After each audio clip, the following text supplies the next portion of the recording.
Today I'm joined by Neville Wright. Neville is triple Olympian, competed at the Vancouver 2010, the 2014 and the 2018 Olympics. Biggest achievements next to 3 Olympic participations, 12 medals at World Cups, including 1 gold medal in 2017, 7 national championships. Welcome, Neville. Thank you for having me. Neville, can you describe your sport of bobsleigh in a few words for those who don't know what it is? Bobsledding is basically we're doing tobogganing. So we have a sled that's about 500 pounds, and we set at the start of the track. We go down this icy track as fast as going down as fast as 150 kilometers an hour. A lot of times people call it choreography on ice. So, real ferocious, aggressive guys in the beginning. And then we turn to graceful, almost like gymnasts and ballerinas getting into the sled. Okay, cool. And I saw you competed in the 2-man and in the 4-man. What would you say is the main difference between the two disciplines? 2-man, obviously a lot of it's on you as an individual to get the sled going. So it's almost like doing the 100 meters in track and field. And the 4-man is like the relay. So the 4-man is more team-oriented. Everyone has a responsibility to contribute to the team in order for us to be successful. Yeah, I also saw that, right? That different countries or different teams have different rituals before the 4-man, right? So there always seems to be some hugging or some high fives or fist bumps or something like that, right? Yeah, cool. And you started out as a track and field athlete, is that correct? That's correct. Okay, and then you made a transition to bobsledding. Bobsledding, yeah. What was your darkest moment in your athletic life? My darkest moment. That's a pretty loaded question. I've had many moments. I think the darkest moment was probably my last Olympics, going in where I was ranked 3rd in the world for the 2-man with my teammate, and we won the bronze overall for the World Cup. Then going to the games, just before the games, they kind of some coaches brought me into the room and last minute told me that I wasn't going to be doing 2-man. And it wasn't, I didn't feel it was justified. So it put me in a really dark place because I invested so much time, energy, and focus and determination. And I grinded throughout the entire season and was showing the performance. And it just, that switch kind of really got me where it was really hard to deal with. How did you recover from that? Honestly, it took some time because I was trying to figure out, why that happened.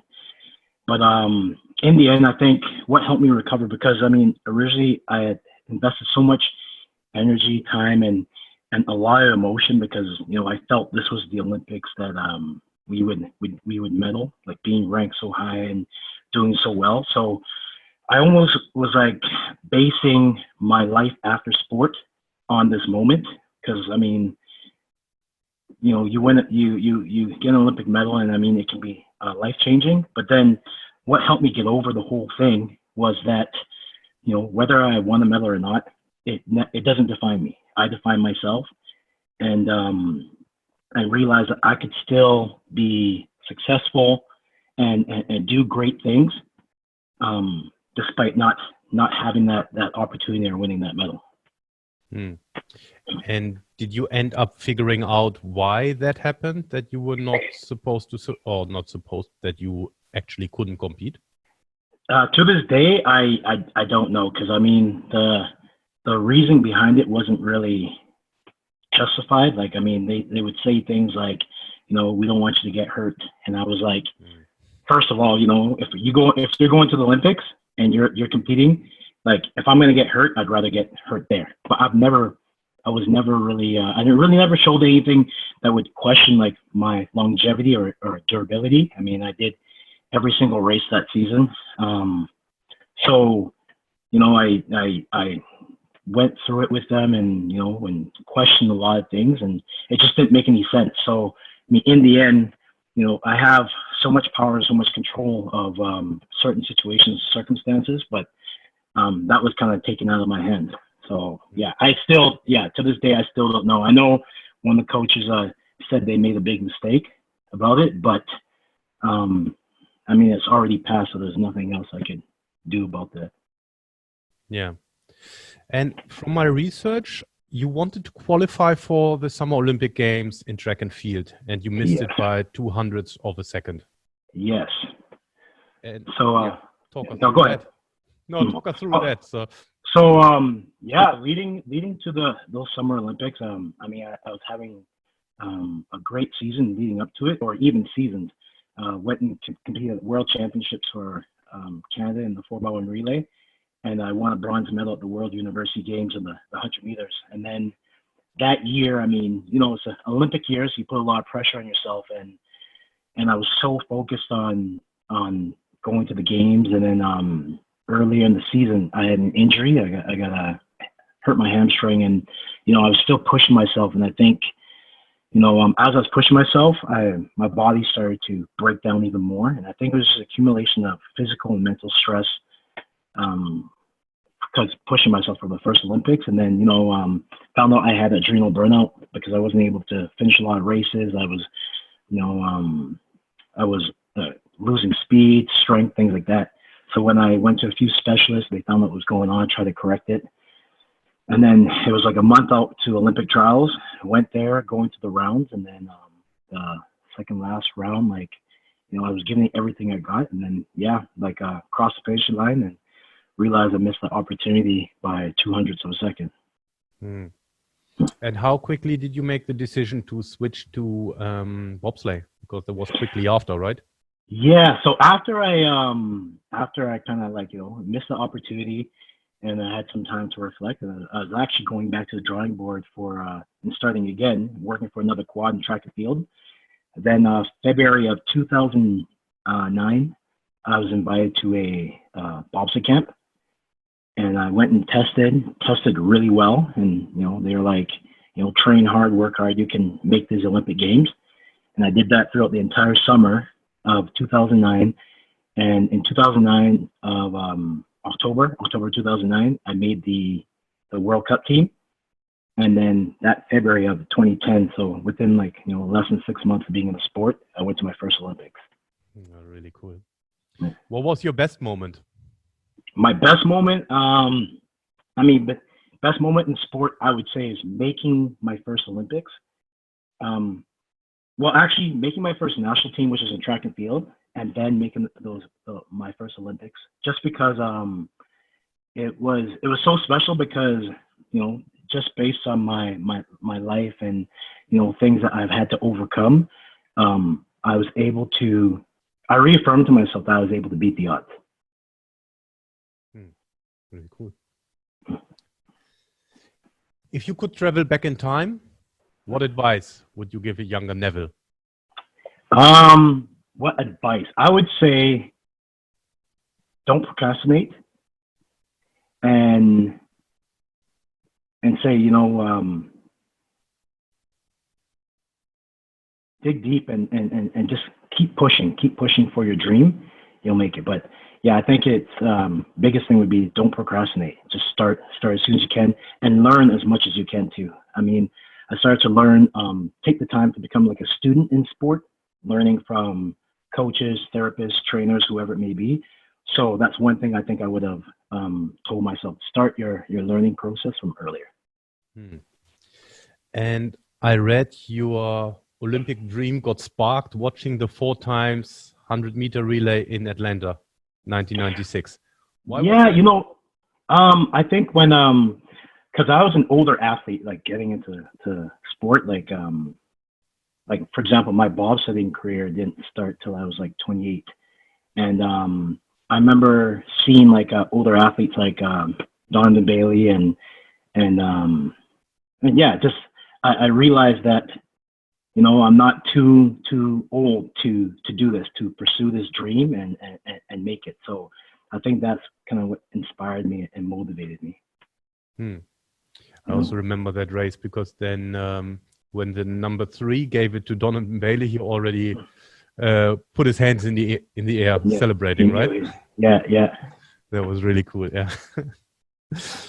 What are the habits that make you a successful athlete or person?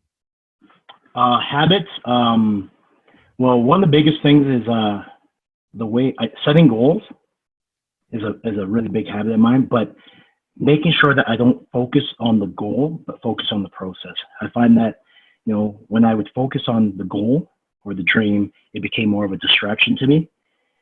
And I think that's what affected me from making my first Olympics. Now, when I would focus on the process and say, this is what I need to do to get to this point, it helped me get there. And then I was very diligent and at learning and taking up as much information as possible. So when for example, I would do a sprint with my coach within our group, and after I do my sprint, I'd come back and stand beside my coach and watch other athletes to learn more about it. Or when I was getting therapy, I would say to my therapist, I'm like, just speak to me in proper terms, don't dumb it down. And if I don't know, I'll ask questions or I'll look it up. So I made it a habit to, like I said, take every opportunity that I was in and whoever was around me as a learning opportunity to grow as an individual and as an athlete. Yeah. And your motto is "I can, I do, I will." I think it's also on your shirt there, right? My shirt right there, yeah. Can you elaborate on that?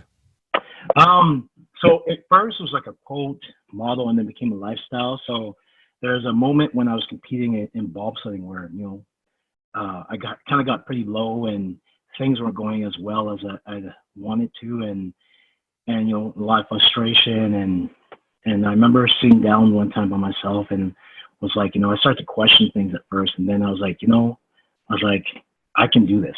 I was like, I know I can do this. I was like, I do have the ability, the talent, the gifts, and then I will. Where the I will part was like a confirmation that I do, and I will. Like, I will perform. I will be my best. I will do great things, and that's where that came from. And so it basically came from a dark moment, I guess you could say, in my life. And then I just followed that the whole time. That was my mantra or my ethos, I guess you could say. Do you have a morning routine? Morning routine when I was competing. So actually, my morning routine actually started the night before. So I would have everything set up from supplements, my bag packed, everything ready for what I needed for the next day. And then I'd get up. I'd already know what I was going to have for my breakfast, or whether I had a shake set up for me already, or make breakfast, and then get my stuff together, and then head to the track or to the weight room or wherever I need to do. So my routine always started the night before. Okay. You still following that? Do I still follow that? Actually, I actually still do. Even though I'm retired, I still, if I'm gonna go do a workout or go do some work or whatever, I'm actually always preparing the night before. I don't like to be scattered brain and doing things last minute. I always like to be prepared. Cool. How do you prepare for important moments? How do I prepare for important moments? Well, in regards to a sport, I would start from, say for example, I know on the weekend I would have a competition. I'm starting the week before, getting my mind right. I would have a set routine of things I would do or I wouldn't do, and visualization, self-talk, whether I'm reading or watching things or listening to things that will inspire me and motivate me. And then just keep reminding myself that, you've done the work. So, trust yourself, trust the process. And in the end, the result's the result. Okay. And for example, when you are on the start line in the bobsled, and I think you were the third or the fourth man, right? So I tried fourth, yeah, the brakeman. That'll be around 20 steps, right? You can make to I, accelerate that 500-pound object. I think I would do a bit more because the pilot would usually do about maybe 16 to 17. So by the time I get in, it would probably be about, I would say 24 steps, but I never really counted steps. Everything I did was based on feel. So when I would push, you obviously want to make sure you have the max velocity. So when I would push, it would be based on feel, like where I feel I'm turning over, and I would try and time it to get in the sled just before I hit that breaking point. So yeah, it was never really counting. It was just feel. Okay. And it's just a short time, right? So how do you prepare for that mentally? Because it's just a few seconds where you have to go from literally 0 to maximum acceleration velocity. Yes. Well, you know what? I always say that training for track before, I would say it was pretty crazy because you're putting in close to 40 hours a week or more for a 10-second race. Where bobsledding is even worse because you're putting in all that time for a 5-second race, and maybe even more hours because there's the training that you're doing, and then there's the behind the scenes of sled work and runner polishing and just all this preparation. So it could total up to 40, 50 hours a week of all the work you're doing. So it's a lot of work for that. But then I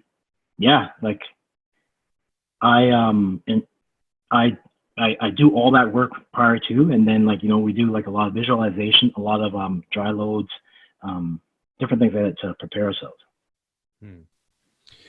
And one thing that just came into my head, the four-man bobsleigh was, at least at the Olympics, dominated for some time from these German guys, right? Kuske was one of them, and Andre Lange. Yeah. Why do you think they were so good?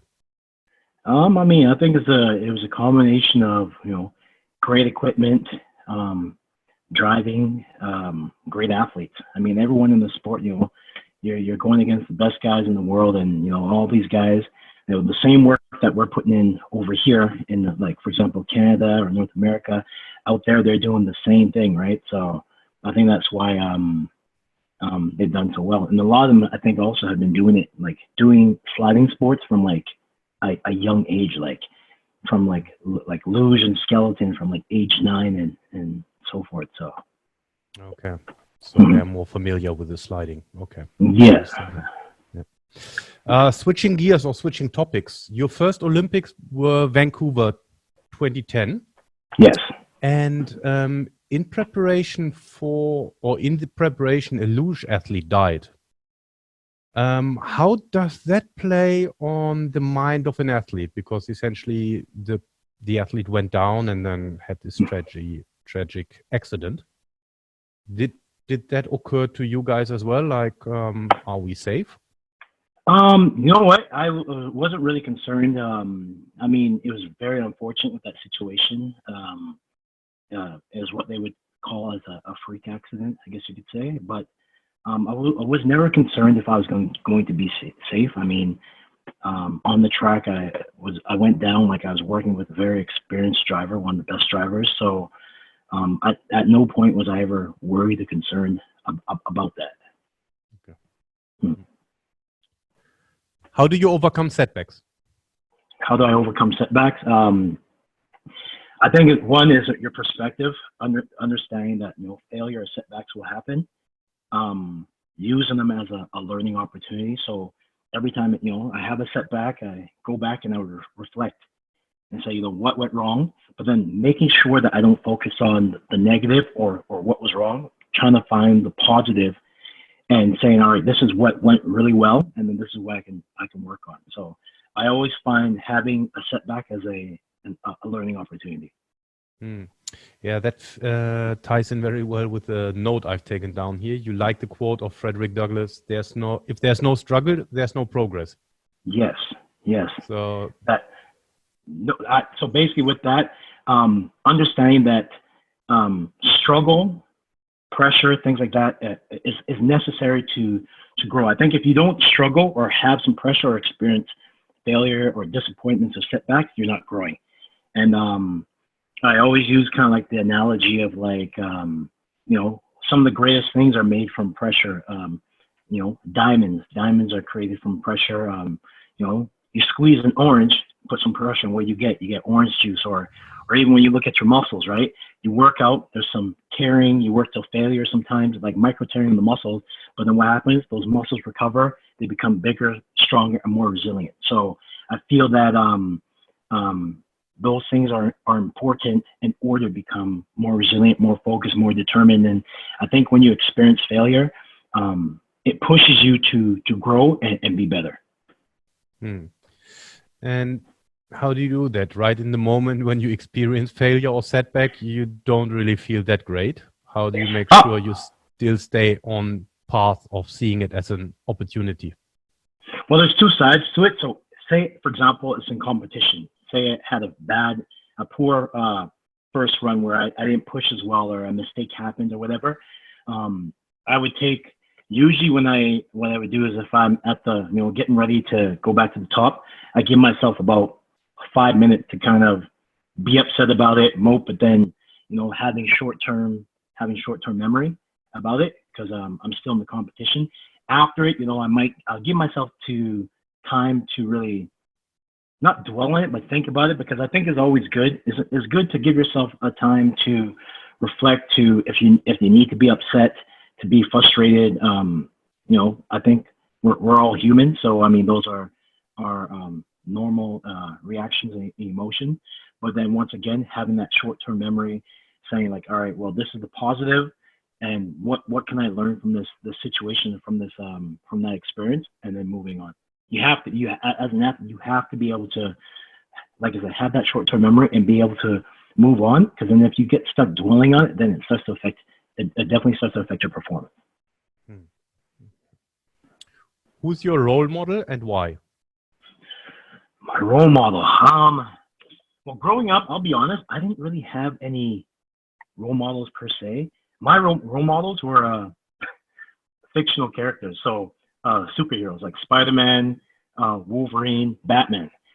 Those guys were kind of like who I looked to growing up when from younger. And the reason why, because it was like they all had that inner struggle or turmoil, or that they were battling with, that they had to battle with to be successful. But then they'd always find a way, and then they kept pushing, and they never gave up. So I tell you the truth, that's who I kind of looked to more. And then as I started to get older, I'd see other athletes doing great things. And like, for example, like when I would have like little nicks and bruises and injuries and stuff. And I remember seeing they had a still picture of Allen Iverson when they were in the playoffs. And they were circling all the areas that on his body that he had injuries or something that was sprained or fractured or torn or whatever. And despite that, he still kept pushing and working hard and showing up. And I looked at that, like, despite whatever was going on with my body, that I was still able to push myself and find a way to be successful and compete at my best. Cool. What is the best advice you received, and who gave it to you? Tell you the truth, I remember there was a point when I was in limbo, and I just didn't really know what I wanted to do with my life or what direction I wanted to go. And it was actually a minister from my church. He was just talking to me one day, and I was like, yeah, man, I'm just confused. I don't know what to do. And he said something. It was so simple. He was just like, man, just do what you love. And I was like, yeah, do what I love. And I knew what I enjoyed doing. I know it's so simple. It's such a simple phrase, do what you love. I was like, why didn't I figure that out myself? And then from there, it was just, I started to pursue my passions, my desires and dreams and stuff. And yeah.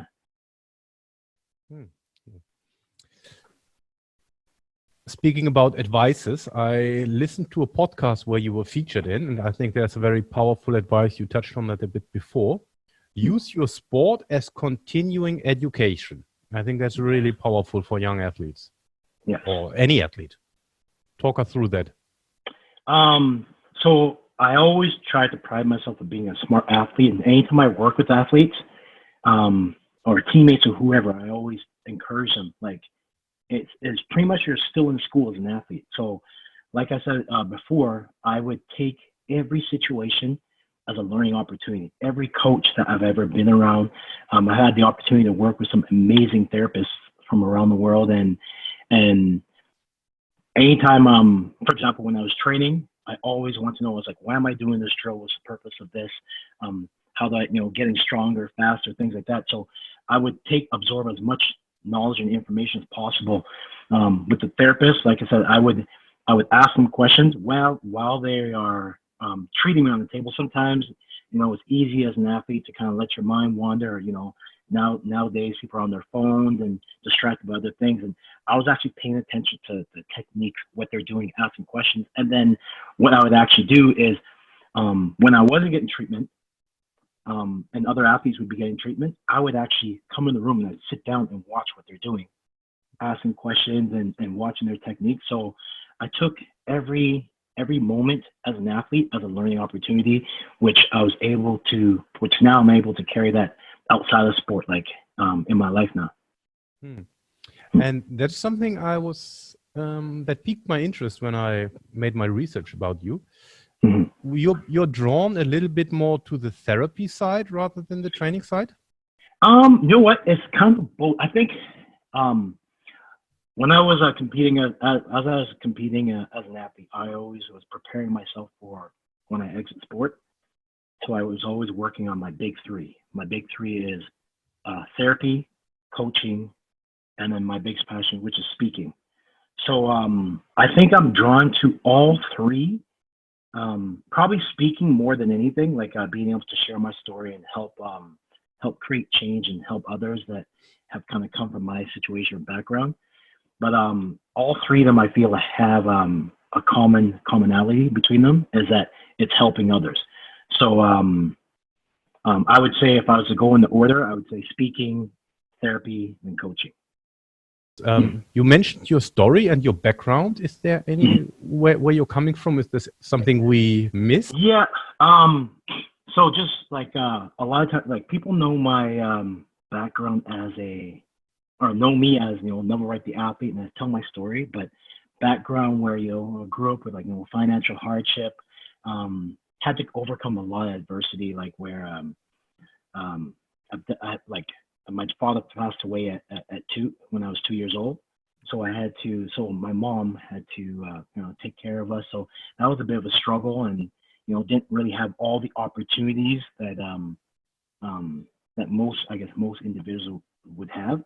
And then growing up in school, like I had for example, I had a speech impediment, and I couldn't articulate myself properly. I couldn't pronounce a lot of words. So sometimes I struggled finding words. So then I had to deal with a lot of things like bullying and people making fun of me, criticizing me, things like that. So I think between financial hardship, dealing with the bullying, and negativity, and then also being a young male of color that didn't have a father figure in his life, there's a lot of obstacles that I had to overcome. And usually, with that type of background, you'd almost be classified in a statistic where you end up down a certain path. Your path usually doesn't look very great. Usually, people always say you'll be in some type of trouble, or just success doesn't look promising. So I feel that for the fact that I was able to overcome all that, especially as finding sport and sport helping me overcome that, I feel like those situations made me a stronger individual, more resilient. Like my strength, my ability to overcome, my resiliency didn't come from sport. It came from my life prior to sport, and sport itself just kind of gave me an outlet to direct my energy, my focus, help me to overcome the pain, the hurt, the frustration. Sport provided me that opportunity to deal with that. And how did you make sure that you're not getting down the wrong path, or what helped you? Well, I realized at a young age, well, two things. I realized at a young age that you're always left with a choice, right? I can either decide to go one way. And I mean, I had there are poor influences that was trying to bring me down one path, but then made the choice. I mean, I had pretty strong morals. I come from a religious background, so my mom did her best to try and guide me down that path.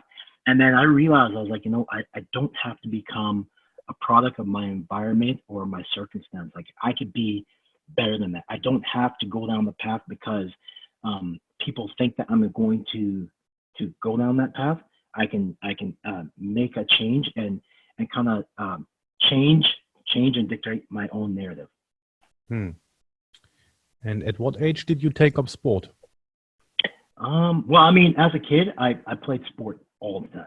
I mean, so I would say as soon as I was able to walk, I mean, I was always outside playing, learning different things. Like, I remember getting my first bike at like, I think 7 or 8 years old, and teaching myself how to ride. I actually would put the bike up against the fence and start holding on the fence and pedaling, and then I would just ride. But then I didn't really know how to stop, so I just kept riding and riding.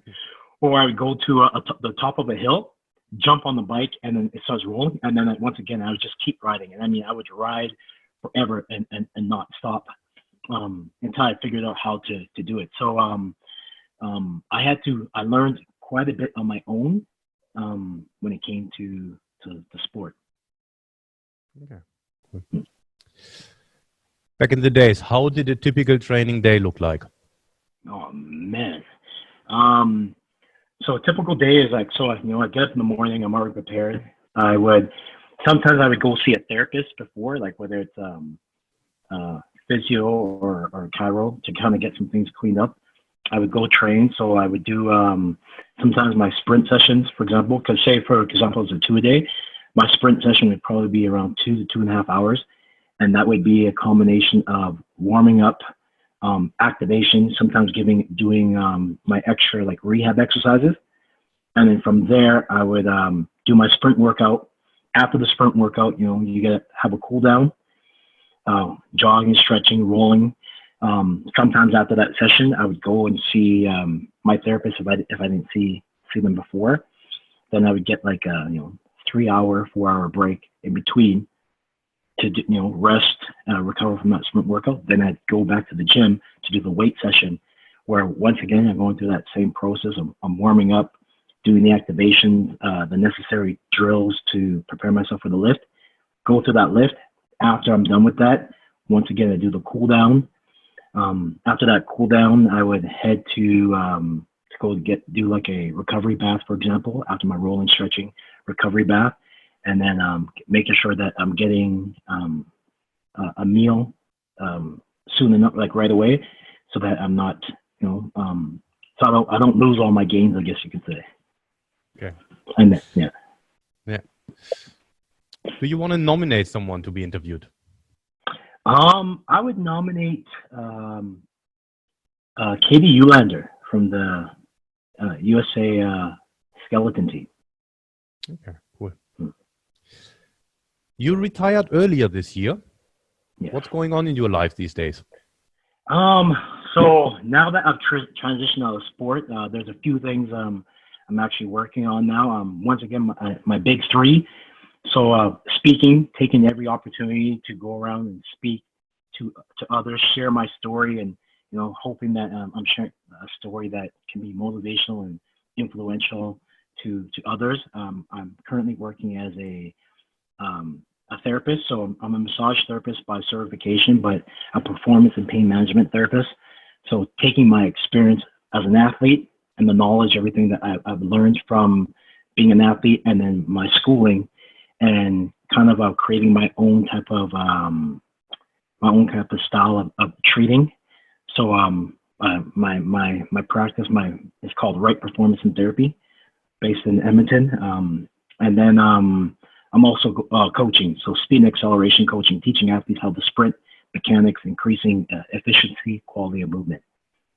So those are the big three things I'm working on right now. And then I have actually another project that I'll be doing. It's called The Right Way, where I actually get to meet up with great athletes, champions of their sport, coaches, and learning more about their sport and getting to learn about them while also trying out the sports as well.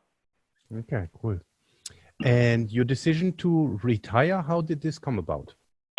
Well, there was a few things. The main thing was like it was a 10-year, when I did world championships in Whistler, and it was like a 10-year full circle where Whistler was the very first track I went down and competed on, and I finished my career on that track. And then there's a few like things within my sport where, I thought maybe it's time to move on. And the biggest thing that sticks out is that, like I said, I'm an older athlete. So I'm 38 now. I retired at 38. And the unfortunate thing with a lot of us athletes, especially amateur athletes, is that we don't have a retirement or a pension or when we leave our sport. And I've been competing on Team Canada for 14 years. So the biggest challenge is that when we're done competing, we have to start another career outside of sport. So it's almost like graduating from university and then trying to find a job or set yourself up. And unless you've gotten to the right situation or met the right people, you're starting from scratch. So I think I didn't want to delay that, and I really want to start my career and give back, start giving back after all these years of having that support and competing in my sport. Where can people find you? So you can find me Instagram, Twitter, N Wright, so NWRIGHT 021. Facebook as well too. If you're looking for a therapist or a coach, you could also go to my website at nevillewright.ca or Google Wright Performance and Therapy as well too. Really cool. Neville, thanks a lot for your time. Thank you for having me. That was awesome. Thank you. I appreciate it.